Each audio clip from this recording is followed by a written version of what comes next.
গোপালগঞ্জে সংঘর্ষের ঘটনায় জেলা জুড়ে চলছে প্রশাসনের জারি করা ১৪৪ ধারা। থমথমে শহরের জনমনে রয়েছে আতঙ্ক। বিশেষ করে গণগ্রেফতারের উদ্বেগ ছড়িয়েছে শহর ছেড়ে গ্রামেও। নতুন করে গ্রেফতার করা হয়েছে ১৯ জনকে। গোপালগঞ্জ প্রতিনিধির তথ্য ও ছবিতে ডেস্ক রিপোর্ট। শেকড় থেকে শিখরে ১৬ জুলাই এনসিপির সমাবেশকে কেন্দ্র করে সহিংসতার রেশ এখনও রয়েছে জেলা জুড়ে। সকাল ৬টায় কারফিউ শেষ হলেও আওয়ামী লীগের ডাকা হরতালকে কেন্দ্র করে জেলা জুড়ে সকাল ৬টা থেকে রাত ৮টা পর্যন্ত জারি করা হয় ১৪৪ ধারা। শিক্ষার্থী, পরীক্ষার্থী ও জরুরি সেবা আওতামুক্ত থাকলেও নিষিদ্ধ সভা সমাবেশ ও জনসভা।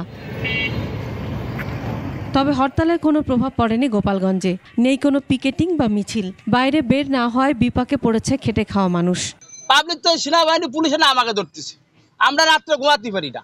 ইনকাম নাই, কোনো লোকজন বাইরচ্ছে না, ভয়তে কয়েকদিন ধরে সবার মনে আতঙ্ক রয়েছে। ১৪৪ ধারা জারিতে পরীক্ষা কেন্দ্রে আসতে বিপাকে পড়তে হয় শিক্ষার্থীদের। অসুস্থতা নিয়ে এই পরীক্ষা দিতে আসছি, কিন্তু আতঙ্ক ভিতরে এখনো কাজ করছে।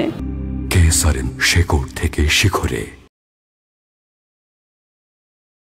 তখন থেকে আতঙ্ক আমাদের কাটেনি, এখনো আতঙ্কই আছে। সামনে যে কটা পরীক্ষা আছে ওদের সুন্দর মতো পরীক্ষাগুলো দিক, যেন কোনো সমস্যা বোধ হয় না। নতুন করে ১৯ জন সহ জেলায় গ্রেফতারের সংখ্যা দাঁড়িয়েছে ৩০২ জনে। গণগ্রেফতারের ভয়ে আতঙ্কে রয়েছেন মানুষ। দ্রুত স্বাভাবিক পরিস্থিতি ফিরিয়ে আনার দাবি তাদের। গাড়ি থাকার কথা, সেই অনুপাতে তো এখনো গাড়ি পাওয়া যাচ্ছে না। সেনাবাহিনী, পুলিশ, যৌথ বাহিনী যারা পাচ্ছে তারাই ধরতেছে। এর জন্য আমরা একটু আতঙ্কিত ফিল অনুভব করতেছি। কোনো মানুষই ভালোভাবে ঘরে শুইতে পারতেছে না। যে অন্যায় করেছে সেও পারতেছে না, যারা অন্যায় করে নাই তারাও পারতেছে না। সাধারণ মানুষ যাতে শান্তি পায়, সবাই এই কাজটা করলে ভালো হয়। এদিকে সাধারণ মানুষকে হয়রানি বা গণগ্রেফতার বন্ধে সংবাদ সম্মেলন করে কোটালীপাড়া উপজেলা বিএনপি। যারা রাস্তায় পাচ্ছে তাদেরকে ধরে নিয়ে আসা, আসামি করে চালান দিচ্ছে। আমরা এই গ্রেফতারের নিন্দা জানাচ্ছি। প্রশাসন জানায় নিরপরাধ মানুষকে গ্রেফতার ও হয়রানি না করার নির্দেশনা দেওয়া হয়েছে।